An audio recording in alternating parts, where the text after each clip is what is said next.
Okay, welcome to the deep dive. We've got quite a mix of sources you send over, bits from a book description, some articles, and a podcast transcript too. And yeah, this time we're diving into something that feels, well, very current, modern masculinity. What does being a man mean today, really? It's a huge question. And these sources, they sort of throw down a challenge right away, don't they? They really do. They suggest that maybe those, traditional ideas of manhood, the ones we've kind of inherited, Yeah. well, maybe they're not just a bad fit for nowadays, but could actually be harmful. Right. Okay, so our mission here for this deep dive is to really pull apart what these different sources are saying. Exactly. We want to get into what's being challenged about the old ways, what new ideas or visions are being put forward. And crucially, why this whole conversation matters. I mean, for everyone, not just men. Definitely. So let's start with that basic idea of masculinity itself. The sources seem to suggest we shouldn't think of it as like this rigid, unchanging thing. Like it's just baked into your genes or something. Exactly. One source actually says it's not a genetic imperative. It calls it a social construct. Okay, a social construct. So what does that imply? Well, it means it's something society has kind of built up and defined over time. And the key thing there is if it's constructed. It can be changed. Precisely. It can be imagined, reimagined, and reshaped over generations, as that source puts it. Yeah. That opens things up, It's not fixed. Got it. So it's shaped by culture, by time. But the sources are also careful, it seems, not to just say masculinity itself is the problem. Yes, that's a really important distinction one source makes. They say, look, masculinity itself isn't inherently toxic. Lots of traditional male traits are actually quite lovely and appreciated. So what is the issue then?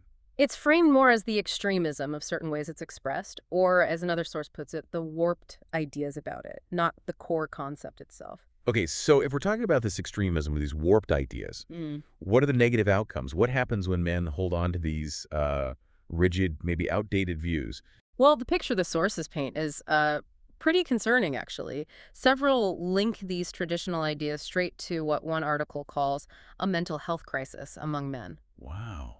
How do they make that connection? What's the link? It seems to boil down to this pressure, this intense socialization for men to always be stoic and strong. Right, never show weakness. Exactly. And that constant pressure means suppressing feelings, neglecting their own emotional needs. One source points out men often aren't taught self-care. And just bottling that all up. I mean, the sources list some serious consequences, right? Like substance abuse, addiction. Yeah, depression, anxiety, feeling isolated. And even violence. Yes, that point about pent-up aggression sometimes coming out as violence. It's like the other side of the coin if you can't show vulnerability or ask for help. And there's this real fear, isn't there? Fear of looking weak or uncertain. Definitely. One source talks about the fear of being hesitant and unsure or just seeming vulnerable. And that's not just personal. It can affect workplaces too, like cultures that value just appearing efficient over being thoughtful. Right, that facade of always having the answer, moving fast, even if it means skipping careful thought. And this rigid way of thinking, it seems it also kind of rewards certain behaviors while punishing others. Yeah, one source gives examples, like infidelity or promiscuity might get framed positively in some old school narratives. While things like showing care or being emotionally open get labeled soft or weak. Exactly. That example they use, comparing Future and Russell Wilson, it's really striking. Where one rapper is kind of lauded for promiscuity, but the football player gets called soft for showing affection to his stepson. Yeah, it just throws that judgment system into sharp relief based on these old scripts. And it's important to stress, as one source does, this isn't just bad for women.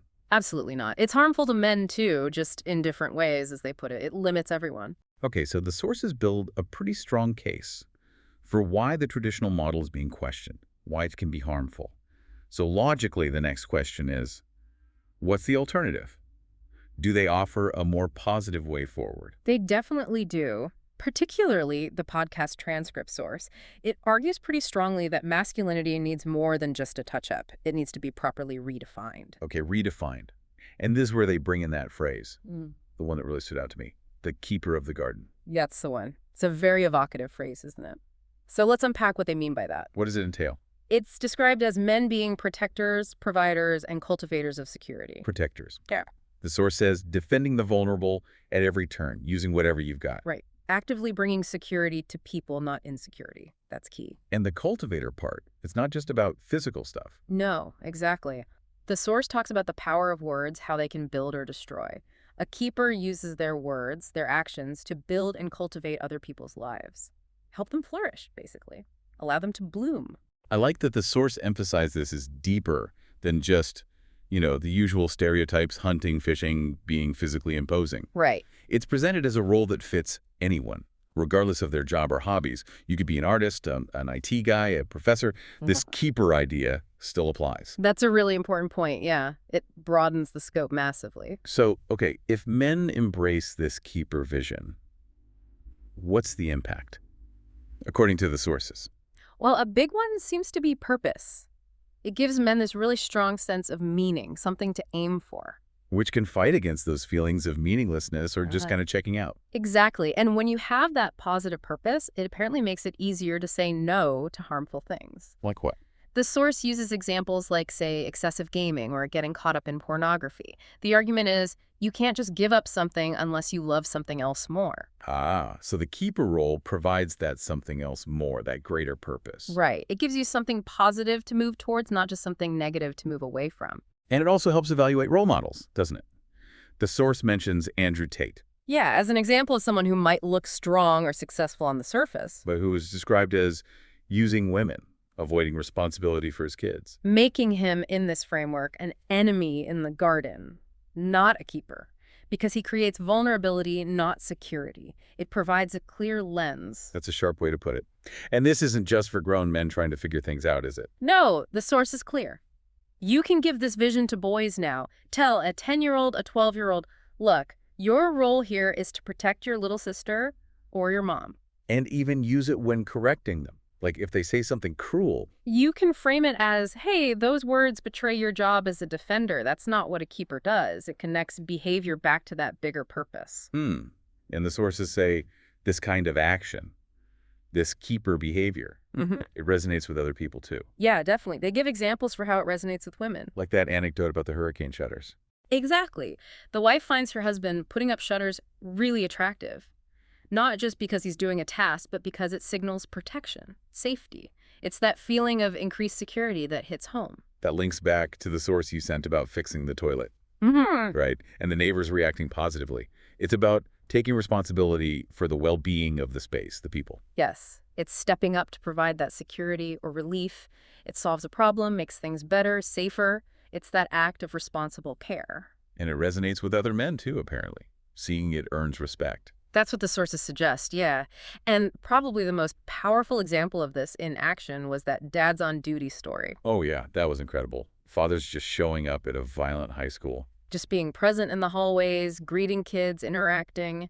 And reportedly, that presence alone stopped the violence. It's such a clear illustration. The source calls it such obvious masculinity at its best that everybody resonates with it, even people who might normally dismiss the idea of specific masculinity. It really shows the impact of men just embodying that protective, positive presence. And you can do it with whatever skills you have. That's another point the sources make. Right, fixing cars or using words to advocate for vulnerable kids like the speakers work with those hospitals. Yeah, CURE International. It's about the posture, the intent to protect and cultivate using whatever gifts you have. Okay, but embracing this, being called to be a protector, a cultivator, it sounds like a lot, like a heavy weight. It definitely can be. One source shares a story about feeling totally overwhelmed, even moved to tears, when he first grasped the challenge to love his wife like Christ. That really hits home. Especially maybe if you didn't have great male role models showing you how to carry that kind of responsibility well. Absolutely. Which highlights another key point from the sources. This protective instinct in men, it needs to be actively called out and cultivated. It doesn't just switch on automatically for everyone. So it's not enough to just talk about the vision. People need encouragement. Yeah, someone coming alongside and saying, basically, you've got this potential, you can do this, I believe in you. That affirmation seems crucial. And we saw a practical example of that cultivation in the sources, didn't we? The story about Bobby Markham. Oh, right. Using that book, Young Men We Need, with his son on a retreat. Yeah, intentionally discussing it, showing videos, and seeing a real positive change in his son's sense of responsibility, how he treated his siblings, his maturity. That really shows how intentional effort can make a difference. It's not just abstract theory. No, it can be put into practice. Mhm. And the sources also mention, kind of circling back, that building these better ways of being. Wow. It's a joint effort, right? Men and women together. Yeah, working together to build healthier social constructs. Yeah. And they bring up that idea again when men step up into that responsible protective role. It can actually lift some of the burden off others, particularly women. Right. That analogy one source uses about women carrying these heavy backpacks of responsibility and men stepping up as keepers helps take some of that weight. Okay, so we've gone from looking at the issues with some older, maybe harmful stereotypes Mm. to exploring this really quite compelling alternative vision. Mm.